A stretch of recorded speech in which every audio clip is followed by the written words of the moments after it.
Um, are you ready?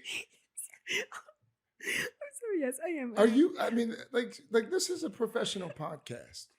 I just don't get to work with you a lot. I And it's know. really fun. Well, It's actually how we fell in love. Okay. All right.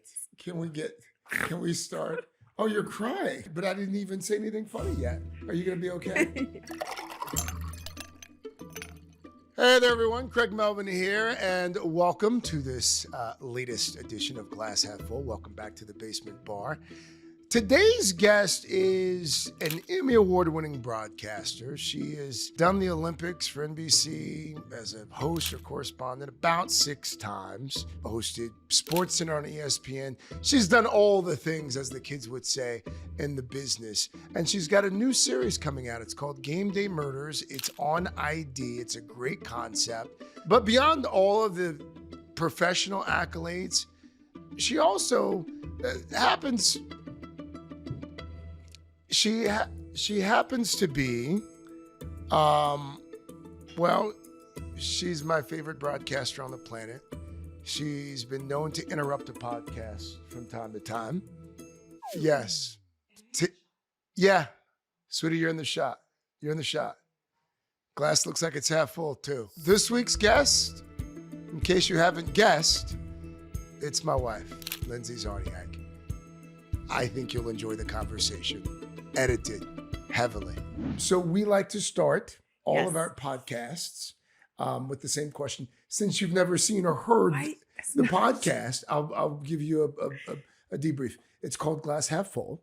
And so we like to ask all of our guests whether they're a glass half full person or a glass half empty person. I'm a glass half full. Cheers. Cheers. And now what are we toasting? Oh, we're toasting a great conversation I had this morning that led to a realization that women have such unique lives, because if you are a mom, you actually maybe can't. Wait, you're looking at me like I'm crazy. No, I actually had this epiphany today when I was in this group of my good girlfriends. Now, you do know this is a podcast. This isn't like a therapy session. Like, I'm supposed to ask questions. All right. We can just talk about work stuff. I want you to start with your epiphany. No, I did have this epiphany because I think it's really, I love when people are just open and honest. And I really feel that for moms that have taken any sort of like slight pause, break, or maybe their life has shifted from when they were like a full-time worker to going back to doing things like that, it's this interesting thing that people don't necessarily really talk much about, is the fact that like women do so many things and men do too. Yeah. But I just think that you can't really lean in. You can lean in, but then you're giving up something. So anyway, long way of saying, I feel like life is really great. And the reality that if you're a woman who's a working woman and a mom, you can't always be fitting all of those boxes. And there is an entire group of people out there that feel the exact same way. Yeah. But the question was, what are we toasting? Right. Freedom. I don't know.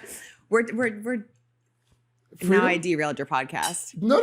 This is great. We're toasting summer. We're toasting happiness. Okay. Well, now, but it seems like, did something happen this morning that led to this epiphany? No, but I've been really excited about some work things that I'm involved with, that I'm pumped about. And I think that when you start to do those things after you've been a little bit in a cocoon of family, it's a totally different experience than when you start to do those things when you're new at your career. And that's obvious because it makes sense. But when you do that as a woman, I think it's a really different situation. How so? Because you're coming at it from a different perspective. I know what's really important to me. I know the mistakes I made the first time around that I feel like I wish I would have dug into more. Like, I don't know. So you caught me on a day where I'm deep in my Lindsay deep thoughts, I think. Well, no, I'm here for it. But we can pivot and talk. No. We don't pivot here. We like to lean in on this podcast, but we do like to start though with moments that shape people professionally and personally. I'm treating you fairly, like you're not getting special treatment just because you're my wife. So this is the same question that I start every podcast with. Can you point to a moment, a single moment where you look back on it and you're like, oh, that was transformative. That was what sort of propelled me professionally or personally. Yeah.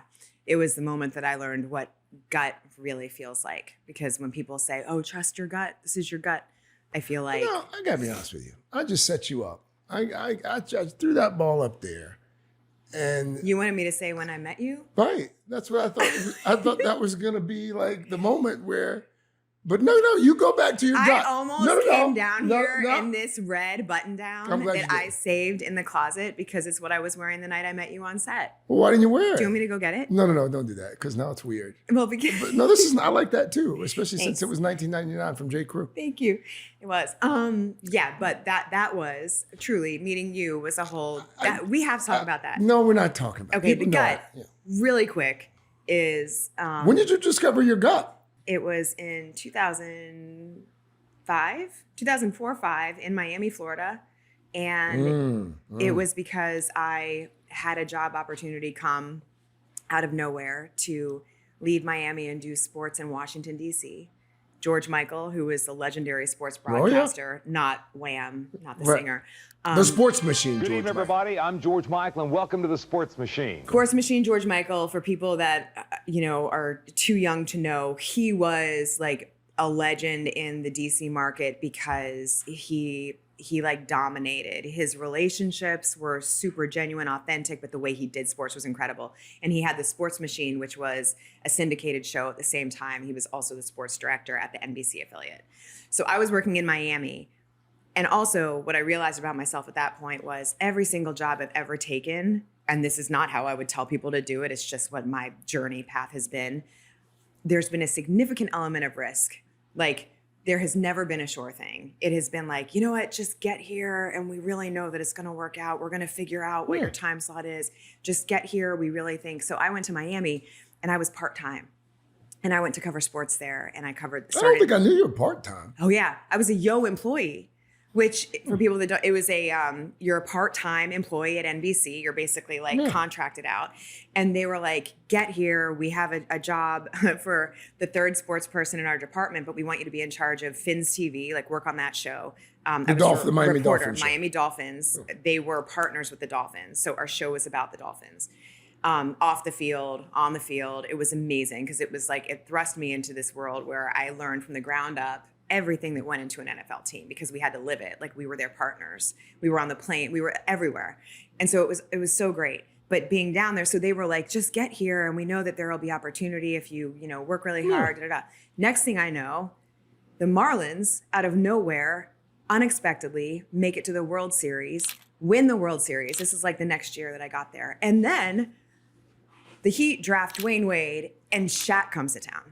So I'm like, where am I? This is amazing. It was a candy land of fun and like sports journalist heaven at that point. But so then I get a call and I was actually at the airport waiting for a baseball player to arrive because we were getting video and we were trying to talk to Carlos Delgado. And I'm waiting and I get this call and it's George. And he's like, Czarniak, I've seen some of your work. We want to talk to you about coming to work for us. So, and I had thought he was calling to get video from our station because I'm like, how would he have even known who I am? Right. So, long story short, it turns into this scenario where they're sort of courting me to come and be their, person in their sports department, and NBC, or like rightfully so, and to their credit, was like, hold on a minute, they then wanted to make it worth my while to stay.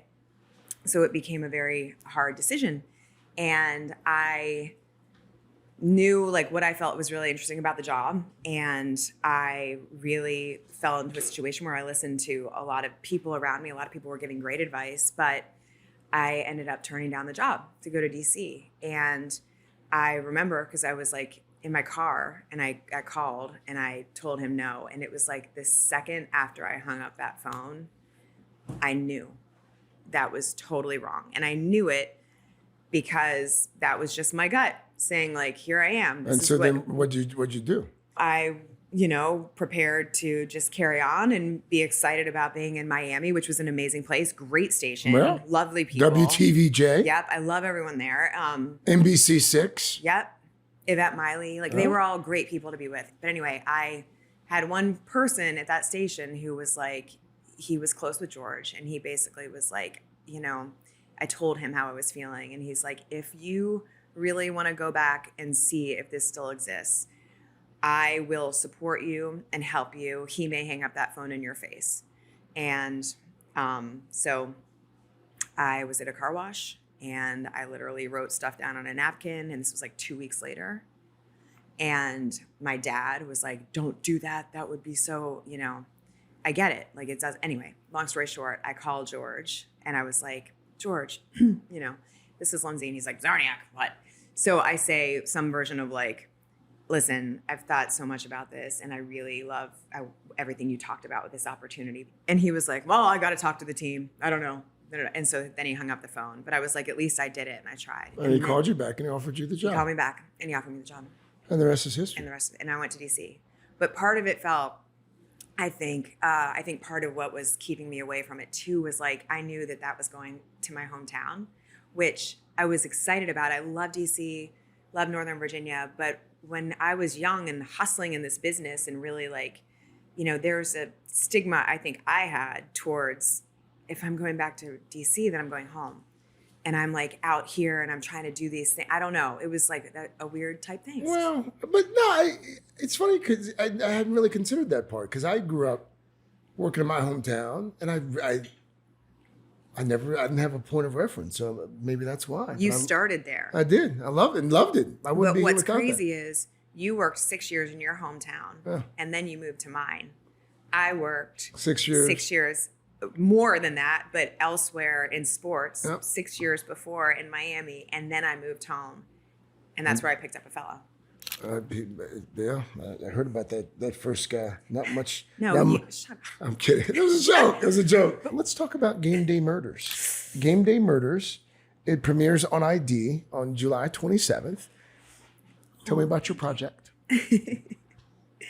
I'm really excited for people to get this glimpse into the world of sports. I worked on with ID an Aaron Hernandez documentary. And so that was the first time that I had really had my foot in this true crime world other than stories that you're covering, you know, for me at ESPN or wherever.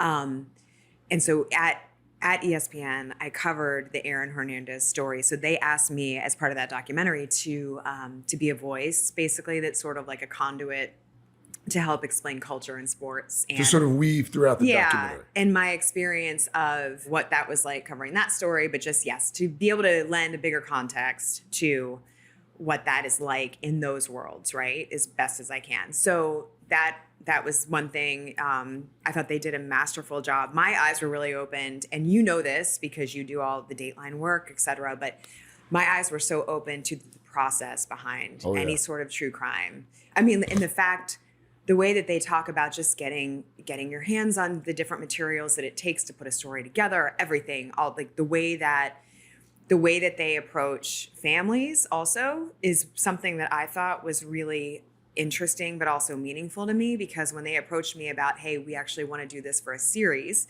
and take this theme of true crime in sports and do it as a series.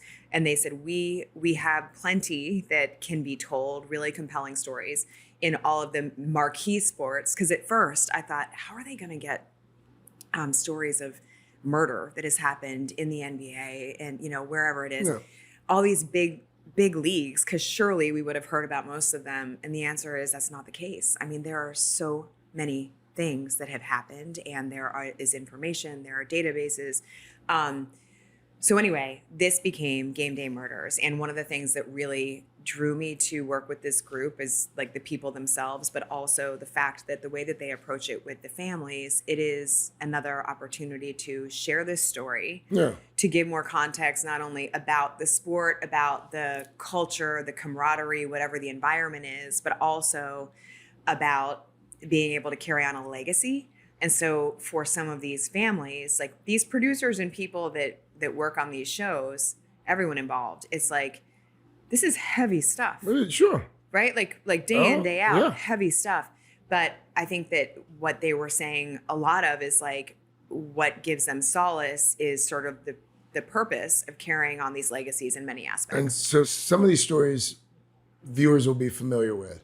Yes. But others are stories that folks probably haven't heard of. Right. Others are probably ones that they've never heard of. Patrick Dennehy, who was a basketball player at Baylor, who was our first episode. These stories, one that is closest for me is the death of Sean Taylor, Sure. who played for Washington with the time of his murder. And that, when you ask me like what, a pivotal moment is for you in your career, like there's one thing about making a job decision. When it comes to story, there's no question that is the story that I think impacted me a little bit and shaped me more than anything else, just because I had dealt with covering death in local news, Right. but never when it comes to what happens when it happens to a sports team. And when you're dealing with a group of men that have this camaraderie, and then layer on top of it, in crafting this episode and working on this for Game Day Murders, the Sean Taylor episode, which is the finale of our 6-episode series, I really realized there was just so much more that came up in the research and everything putting together about the way that Sean was viewed, the way a lot of people portrayed him, the reality of who he was according to teammates, really close friends.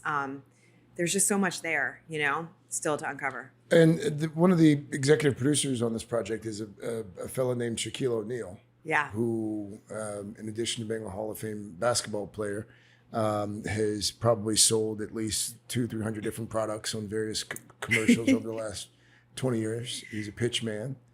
He's a DJ. He fashions himself as someone who's funny, when in reality he's not. But that's not true. I know it's not true. How did he get involved with the project? My best understanding, and you'll have to ask him this yourself, but he is a true crime junkie.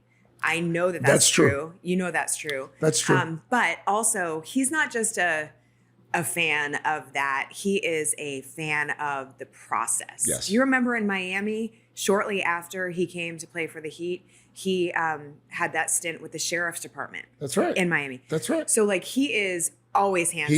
He is a deputized. And his hands, as you know, when they shake your hand, they're like, massive. whoa.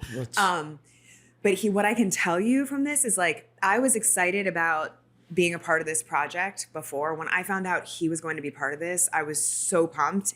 I am floored by his level of involvement, which is amazing. Yeah. I mean, he's sending notes. He's sending suggestions, notes, ideas. And also though, it's one thing to just send ideas and be like, how about this story? We love this story.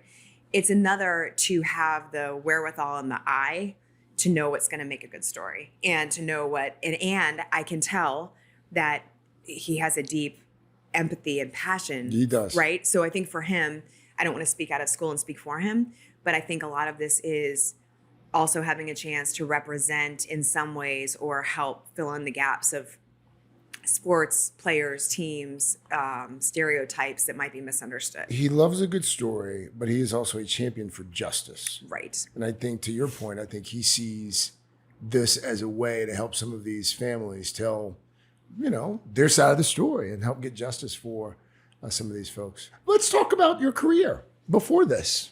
Oh. Well, okay. for folks who might not know, how did you get into sports?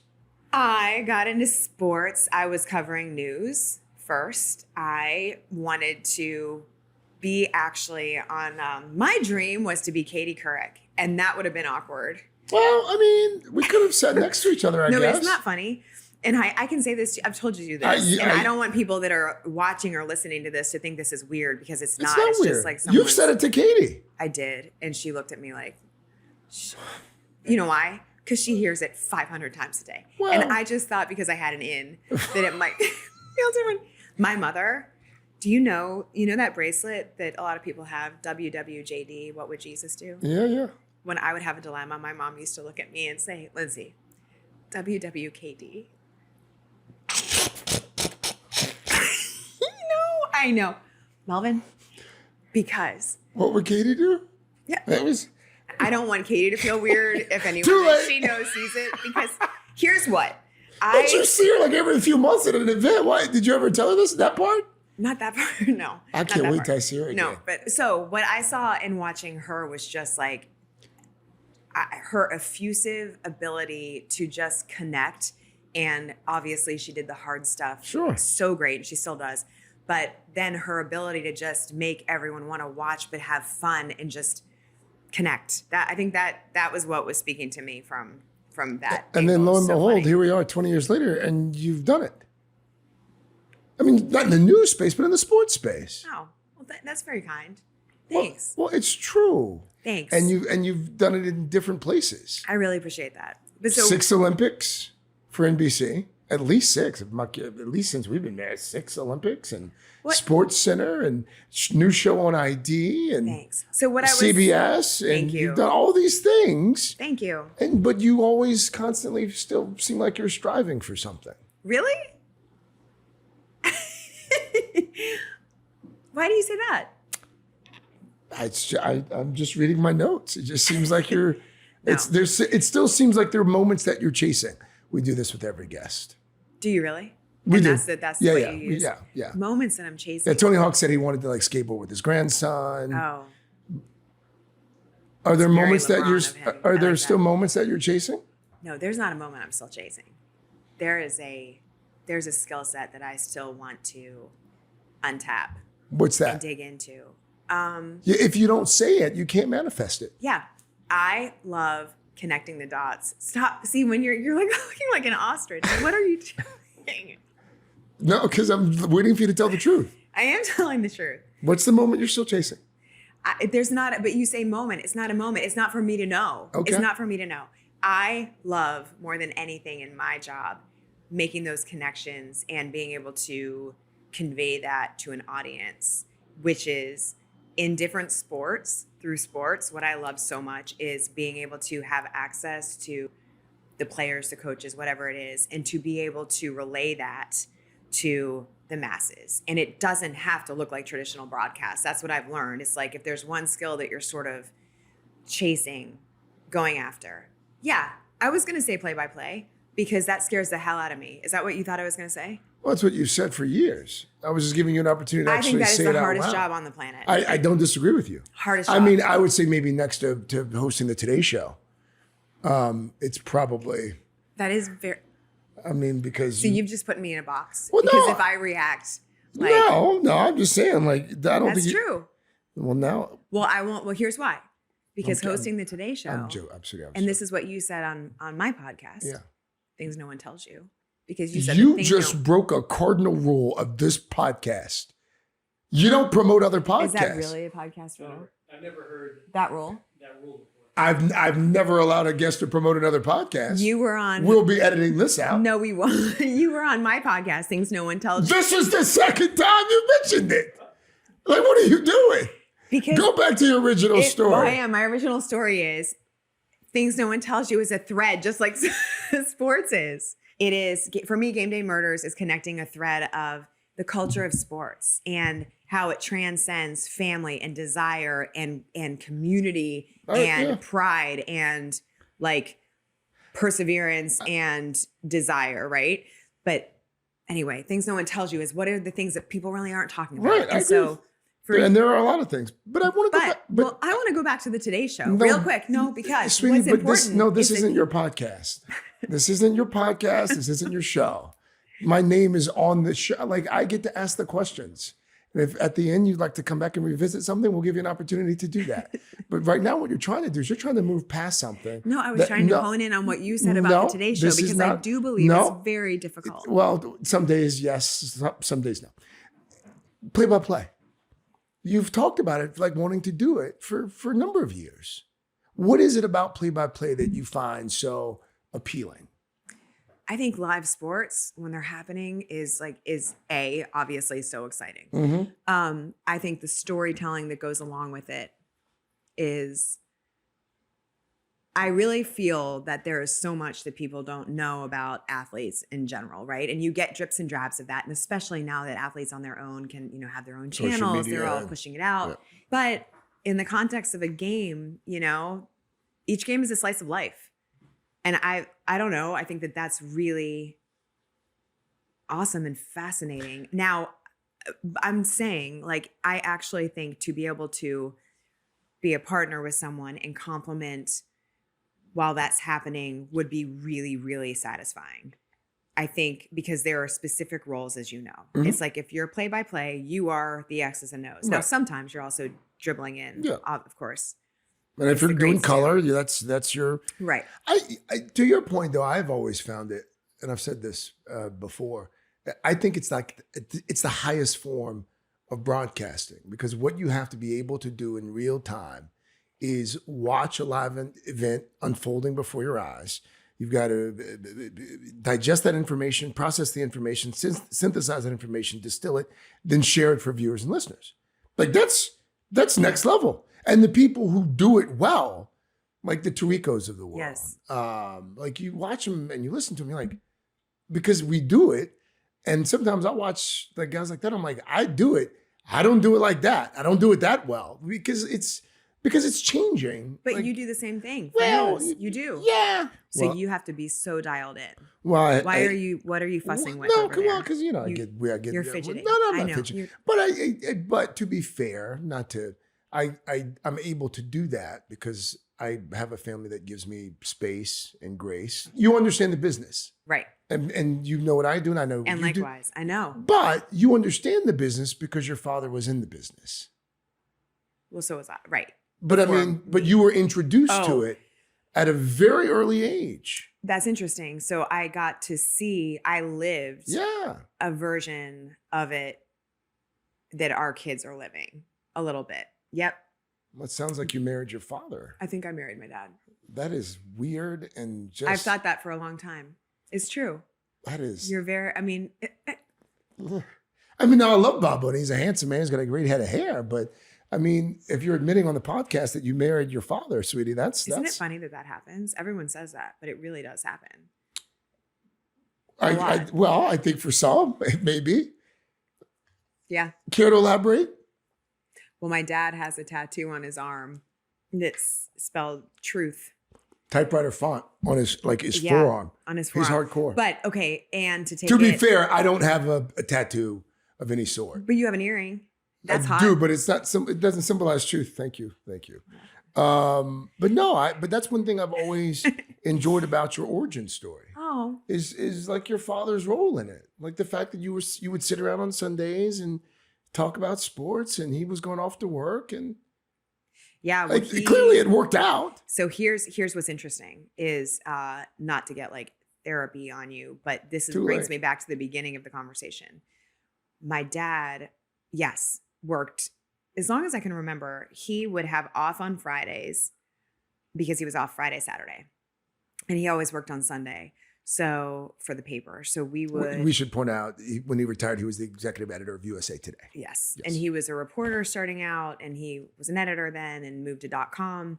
But so Sundays would look like we would go to church, we would come home, we would eat like a noontime dinner types together, and then dad would go to work. But my mom really, Terry Ann, yep, God bless her. she worked too. And she was a principal, then an administrator, but she just did so many things with us. And like, it just went on these adventures and in DC and just made it really work. And it all ran well. And my dad was definitely present, but he wasn't nearly as present as my mom. So I do think now when I'm talking about the realization of like women working, chasing your career, if you're in, if you have kids and you're raising a family, it really is a fascinating mind warp because my mom really made it feel all like warm and fuzzy and everything. Still does. Right. Still does. That is her love language. Yeah. That is her woo. And it's right. So when you're straddling that, I think I'm always worried that it's going to just end early for me. When you say Never early, mind. I don't know. We should probably edit that. I don't know. You mean like death? Yeah. But what has this always been the case, or is this a new development? Recent development. No. It's just You wanna recent elaborate? development. I feel like everything's so sunny and happy and good. Yeah. And I think that I have had a different appreciation for death after my grandma passed away and hearing what she said to me before she died. So now This is like, Well, you have to share it. I mean, if you well, we were in my grandma's room and I was with my mom. Grandma V. I've told you this. Well, I know, Story, sweetie, but right? we can't just assume that the No. people watching and listening are. So we were with my grandma and she was in a position where she wasn't doing well, but we weren't sure how much time we had. And my mom and I were talking to her and it was really just a beautiful conversation. We were there and it was the agreed upon time that the priest would come. He did this routinely. So it wasn't like there was an ending situation, but he gave her communion, etc. And he left and we were talking to my grandma and my mom said something offhand like, well, how are you feeling? And my grandma said, oh, well, I'm feeling really ready. And my mom was like, wait, what? Like, what? And she said, no, I'm ready. See, look over there. She pointed to her wall and she said, do you see those footsteps? They're going up the wall. And my mom and I looked and it was like the side of her closet, like to the left of the door frame. And my grandma was legit looking at these footsteps. And I don't know. It just gave me a completely different perspective. And I don't want to alienate anyone that doesn't believe in certain things, but I just think it's like, wow, She saw the end and she was ready for it. And how soon after that conversation did she slip away? I might get this wrong, but I think it was like a few days. Yeah, if I remember correctly, it was a few days. Yeah. All right. Well, we're going to pivot from that. Sorry. And no, that's good. And we're going to leave that in because no one likes to talk about death. No one likes to talk about it. But also, maybe it's been on my mind more because that is something else she said about animals. Do you remember me telling you this? I do remember you. My grandmother said that one of the ways that she had learned later in life to help herself with anxiety, because my mom said to her, you seem a lot less anxious, like you're much more calm about things. And my grandma said, I know, I've been doing something different. Again, my mom was like, what? Like, did not expect her to say that. And my grandma said, I've actually been thinking really hard and putting myself with the animals. I remember this. And it sounds funny, but like where my grandma's house is. A lot of deer. This one deer family that would always come up, a ton of animals. But my grandmother was saying that she would put herself like sort of mentally and just try to envision herself with these animals. And I think I do recall this, but I also recall that being about the same time that the doctors had introduced her to medical marijuana. Oh, Melvin. But I mean, don't you think there might be a correlation between? No, I don't. Okay. But if you do, then you can. I make just that don't think it's a narrative. coincidence that she goes 95 years and she never talks to an animal, and then all of a sudden the I doctor's didn't like, say she was talking to them. "Okay, I mean, said she was." She puts her like she envisions herself. I don't know. I don't think it's a coincidence. I think maybe there's a correlation between the two. But she sure was happy though, especially toward the end. She seemed like she was. At She peace. was. She really was. Before we get into Craig's Curiosities, Marriage Edition, which was an idea from the producers. Oh my God. I wanted to spend just a few moments talking about the nature of women in sports broadcasting. By that I mean, when we were growing up, there were like 2 or 3 maybe. You would look up and you'd see 2. It's like, oh. And now it does feel like there are a lot more women covering sports. That's a fair assessment. Yeah. Are you satisfied with the state of women in sports broadcasting? That's a good question. I will also tell you, it's been my experience over the years of doing this. That When when someone someone says, that's a good question, they're trying to buy buy time. time. Yeah. They're trying to buy time and they want to say one thing and they're concerned about what they're going to say and how that's going to be perceived. I would encourage you to speak your truth.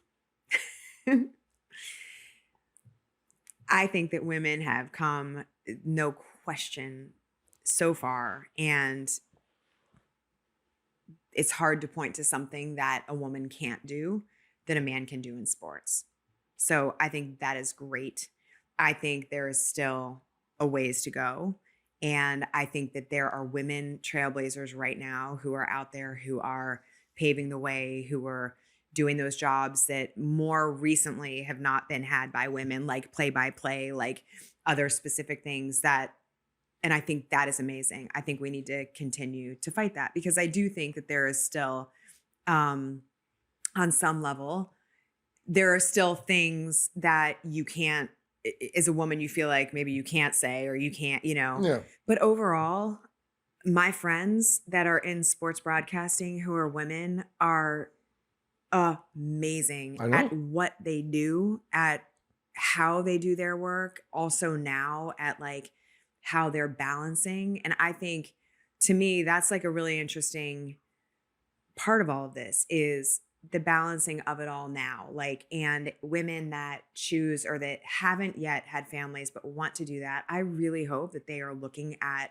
some of these amazing examples of women that are out there right now doing it and finding ways that they can do to the best of their ability, both if they can, because We're talking about being like a mom and working, because I think that is a really sticky thing that people don't really talk about it until you're in it. Like you don't, like maybe you want to have kids, maybe you're not sure, but when you do, and if you're chasing this career, it's kind of like you either keep it going full throttle and keep it going for a certain time, and then you hit certain milestones where you have to like make certain decisions. Yeah.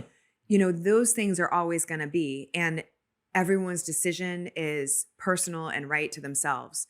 But it's like, I think that that's a part of it that I hope that we can even become more open talking about all of that, because that's a reality. Moms carry a heavy, like a lot of responsibility, of course. And it doesn't mean that you're going to do your job to less than your ability, I know what you mean.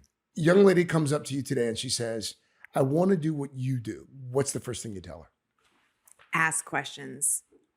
Find a person that you think that you want to emulate or like that you would love to do what they're doing. Yeah.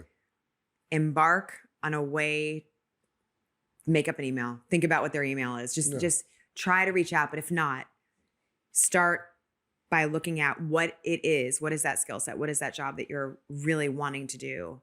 And start and ask the questions about how someone would possibly begin an entry level. And sometimes that means going to seriously, if you're not at a school and if you don't know where to start, go to a college and find out who the professor is. Ask to stop by that person's office. Like find someone that you can ask them, and also slide into DMs. Like that's how people, I'm serious. Like I had someone, Melvin, like reach out recently, and it made me, I'm not saying slide into the DMs for that, but like, Right. I just think. Who's sliding into your DMs? I mean, are you just responding to random people? No, if people have a compelling story or they want to, Okay. I got to be honest with you, sweetie. I don't usually do this on the podcast. I disagree with just sliding into random people's DMs I don't know. But okay. I mean, I just want to be on the record. But what if someone wants to do what you do and Don't they slide have into no my connections? DMs. Okay, right. But they have no connections. Well, yeah. How would you say? What would you say? Well, again, it's my podcast. I get to ask the questions. Okay, like but this is important. Well, if someone doesn't know where to start.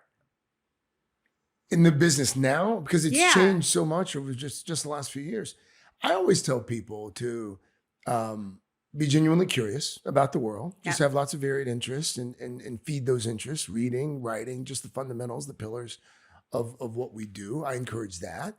I encourage people to just like get their foot in the door. Just take any job. Right. If it gets you in the newsroom or if it gets you in the building, just take the job. Like I think sometimes now, not to sound like the old dude on the porch waving their fist, but now sometimes people are like, I studied journalism and, I got this job as an AP and I've been doing it for 2 years and I can't get a raise or promotion. I'm leaving. I'm going to, I'm like, okay, bye. Like I think for us, because, you're a year older than me. But I think you see how I worked that in there? See, that was mean. That was just a mean podcast. But no, I think for us, like we came up during the time where you started local news and then you work to get to a bigger market and a bigger market. And those days are gone. So, all right. This is a section called Craig's Curiosities.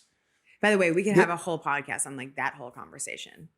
Yeah. Because I had a lot more to say. And I don't need to, but yeah. It sounded like you were trying to say, you want to say more? Well, no. Because the podcast's 45 minutes. Okay. All I want to say is when I started, my first job was at a place that I knew I was not going to be on air. And that was sort of a dice roll because CNN? You're talking about your CNN? I started at CNN. I was ground level. I was entry level video journalist. They had a program. The alternative would have been to try to go to a small market somewhere and start as a reporter. And I've sent out a bunch of tapes, but I didn't get. Oh, sweetie, I didn't know that. Yeah. Yeah. But no, wait, whoa.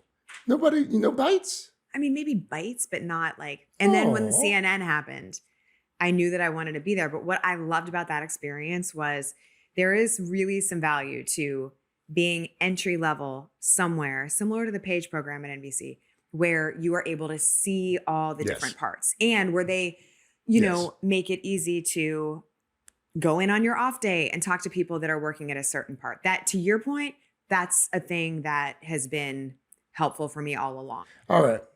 These are all designed to make me look bad. Craig's, again, these are short answer, not like short answer, like your short answer, but like real short answer. Okay. Ready? That was a dig. For anyone that doesn't know, that was a read between the lines. A little swipe, little drive back. Don't edit it out. Who's most likely to fall asleep first if we're watching a show? Ow. I mean, obviously me, even though you're the one that. Short answer. Yeah. And one of the biggest fights we get into is when you just start continuing to watch a show and you say no. Like, I waited forever. Can't take 9 months to watch like one season of The Pit. No, your Friends and Neighbors, I was waiting. I was so excited. And then fall asleep every time. No, one day you turn it on. You're 5 episodes in. I was like, I have been holding those for you. Sweetie, and he's like, oh, no. Again, if that's my voice in your head, then we've got bigger issues. I tell you, I'm like, are you awake? Yeah. And your eyes are closed. Well, you know awake? what? And then I'm like, I'm going to finish watching. Okay, I'm going to finish watching. You know what? It's really easy to get ahead in episodes when you go to bed 2 hours before the rest of your family. Who is the stricter parent? Did you hear that? I heard you. That's why I kept on going. Who's the stricter parent? I mean, obviously. Obviously who? You? No, it's you.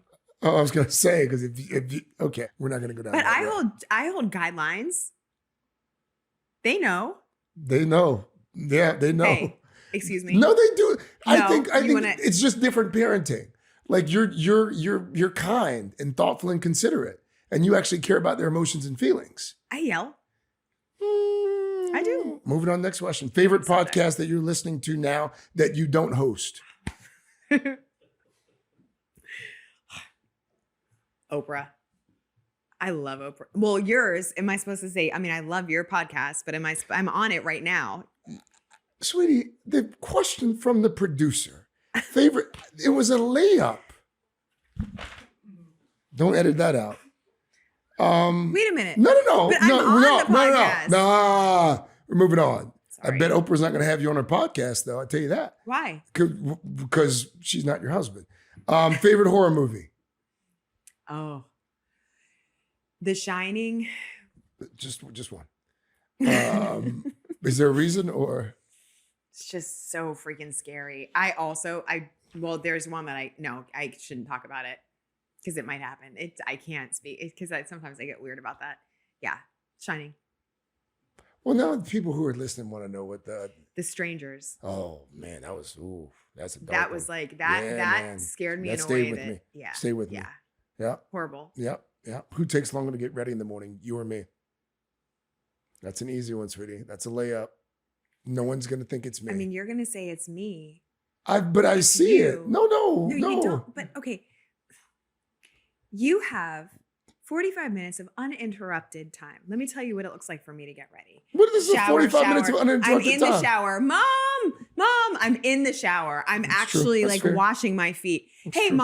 mom, right? Okay, great. true. And I love it. That's true. But then I That's come fair. out with my towel and I'm in my room and I'm trying to be like, hey, mom, like, do you know what I'm saying? That's fair. That's fair. So, That's and fair. sometimes it's, sweetie, which outfit should I be wearing tonight? Well, no, Right? And I do that. Yeah. But never again, because now you're holding stuff over people's heads. That's the end. So I would see that that's equal Any moments where you felt like giving up? in life. Professionally, typically, not personally. I think that no. And what's funny about that is I've never actually thought about that question. Have you thought about that question? Has anyone ever asked you that? Yeah, I get it. There was a brief moment in my early 20s when I was at WIS. It was in local news. And I think it was before Craig Cam started. And I was making less than tuition at Wofford, my alma mater. And all my friends were like, law school, grad school, but they were, like they could afford to go out on the weekends and like actually pay for the meal. Wow. And that's, and I remember I thought about maybe going to law school or business school, but it didn't last long. It was just a couple months. You're the first guest who's ever said there's never a moment where they didn't think about giving up professionally. That's impressive. That's a good, I think that's a good sign. Well, but you were that driven. But what I mean by that is, I don't mean like in the thing that I was following, the straight and narrow. I mean in some version of the thing that was driving me. Okay. Like, I think for me, I think this is why I know obviously our paths are very different. Yours, I know it's not linear, but it seems a lot more like, okay, sort of on a specific path. Mine's like, and I think that what I've realized is like, for me, it's following sort of the passion for what the thing is, right? And maybe that's also just the nature of sports and the way that sports jobs happen and sort of morph. Because, for example, there can be, anyone can have jobs where at some point things change, they start to evolve, and like things may feel a little bit formulaic, and then maybe there's something else that's added to the mix or what have you. But I just mean, I've not ever, I don't think, lost the real love of like that connection piece that I was talking about. And like it's kind of like golf. It's like you can be bored at something after you've been doing it for a long time and have days where you're like, and then you get that one thing. Like, it's like if you're trying to do an interview, or like say you're trying to book your podcast and you're like, things are good, you're fine. But there's that one guest that you're like, oh yeah, we got that. And then it just gives you yes. It's like hitting a good golf shot. Yes. Keeps you coming back. Right. Keeps you coming. I certainly don't mean that I've always done it correct, because I haven't. Well, it seems like it's working out pretty well for you. Oh, thanks. 2 questions for the road. These are the last two questions that we ask. You're bringing it down. What do you mean? You're like, and now 2 for the road. And here we go. It's the Saturday Night Love section of our broadcast. Ladies and gentlemen, we've got some Sweetie, your Delilah voice. Sweetie. I love Delilah. Okay. Delilah. What? Slow down. You didn't even drink the whole glass. Like, how are you? No, I didn't. It's again. But I did. And when you said play, I have questions to ask. This is not some sort of like, you can't. This is a structured podcast. What's one moment that you're still chasing? I'm giving you a second chance at that question. I love an opportunity to perform on stage. And you might laugh, but because professionally in the sports lane, I would say that play-by-play is something that has always intrigued me. I love to do improv comedy. You're laughing, but it is. No, that only took me an hour to get you there because I wanted you to talk about your love of improv. Really? Oh, sweetie, I think people are going to, people love to hear this. Like, you started taking improv classes a year ago. And I've said this to you before. I was very proud when. Thanks. Yeah. But you're really into it. I really enjoy it. I think it's a skill. It's really fun. But secondly, it's definitely something that helps too with what we do, just with interpersonal communication. Anyway, it's funny. You want to give people who are listening or watching, like, just one of the activities that you guys like do in improv that helps you sort of get into it? Or I mean, there are a lot of different warm-ups and stuff. There's one that I showed you recently where you have a partner that comes behind you and puts their hands behind your back. So then they're acting out like what you're saying. Mm-hmm. But that whole thing is listening, right? You did it at brunch yesterday. It was and you laughed. I did. Because there is something funny that I said, just something, I don't know why, but yeah. I just find it as a release. It is simply that for me. It is fun. It is terrifying when you get up on stage because this is not something that I grew up doing. Like I did dabble in like doing some high school theater and things like that, but it wasn't like this. You've always done stuff like that. You're very whimsical. Like you try new things. Nice. You're hilarious. You would be very funny at that. Save the tape. Save it. Somebody record. I want the clip when she said I was funny, because for 15 years she's like, "You're not funny." I never said you're not funny. Sometimes you're like, is that funny? Does that make you laugh? Or is that like, sometimes you don't always celebrate you don't. I mean, I'm not looking for applause. I'm not looking for a parade. Wait. You don't think I celebrate your what? Well, I mean, I think sometimes I say funny things in the house. You do. But that's the first time you've ever said you're funny. That is the first We've time. been married 15 years. You don't think I would remember? Like, Jared's been around this for years. You've never heard her say, "Oh, you're funny." Yeah. Last question. I have said you're funny. By the way, we're not going to edit that out either. Like, that is, in fact, that is going to be how we start the podcast. But you are funny. She said it a second time. Sweet Jesus. How much have you had to drink? I love it. Do you know who's really funny? Who? Your brother. Last question. And this is a serious question, so you need to give this some thought. All right. What is the one moment that you hope people remember you for? That's how we end every podcast. If you'd ever listened or watched, you'd probably know that. But this is literally how we end every podcast. So maybe you should have been prepared for it. Yeah. Well, I was prepared because you have a good producer. What's the moment?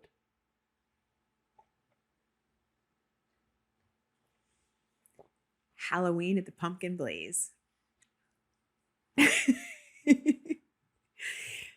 Please elaborate for people I who hope aren't my familiar. kids remember when we would go see the Pumpkin Blaze in Sleepy Hollow.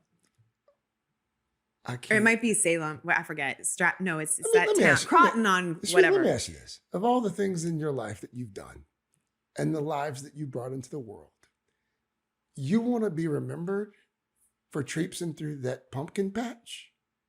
That's the memory?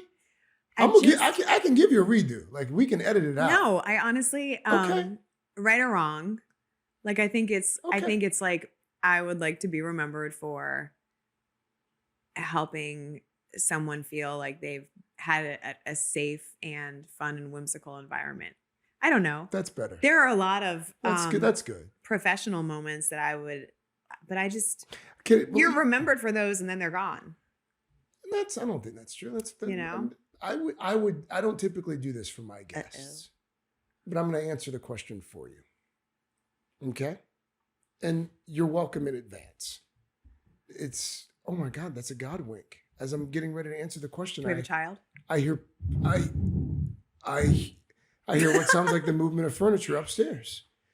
You're going to be remembered for being an amazing mother. Oh, thank you. I'm not blowing sunshine up your skirt. I mean, that's true. Like, the kids, Thanks. like, every day it's like a magical adventure, which is great for them. Sometimes not as much for me, but amazing for them. You're going to be remembered for that. Not the other crap we just spent 45 minutes talking about. Well, I appreciate Not the work stuff. Thank you. Before you get all sappy, we're going to stop the podcast. Well, you're going to be remembered for being a very funny, wonderful father All right, we're done. who tickles his children. All right, we're done. We're done. And who makes his family play family golf, Thank which you. they actually really like. He did take a liking to it yesterday. All right. This has been great. I don't know how they're going to clean it up and edit, but this was wonderful. No. We don't do that thing where you talk for another 5 minutes. Like, we're cutting it.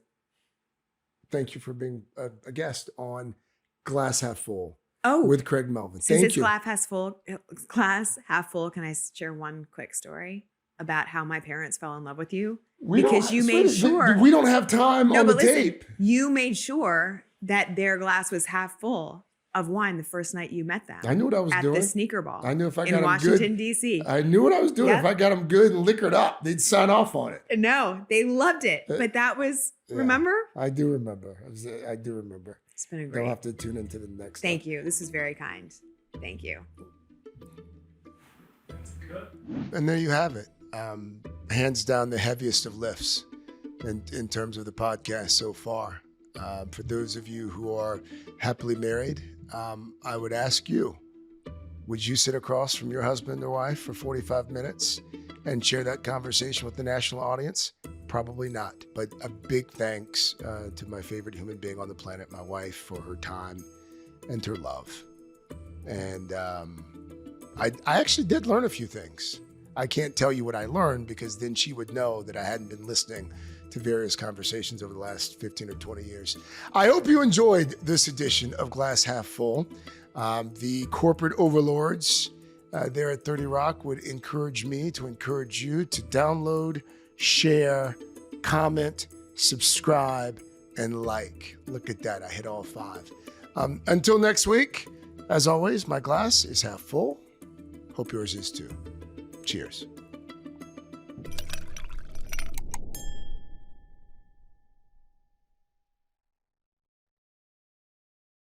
Hey, thanks for watching. And don't forget, you can catch the Today Show every morning on NBC or take Today when you're on the go. Just follow the Today podcast on Apple Podcasts, Spotify, or wherever you listen.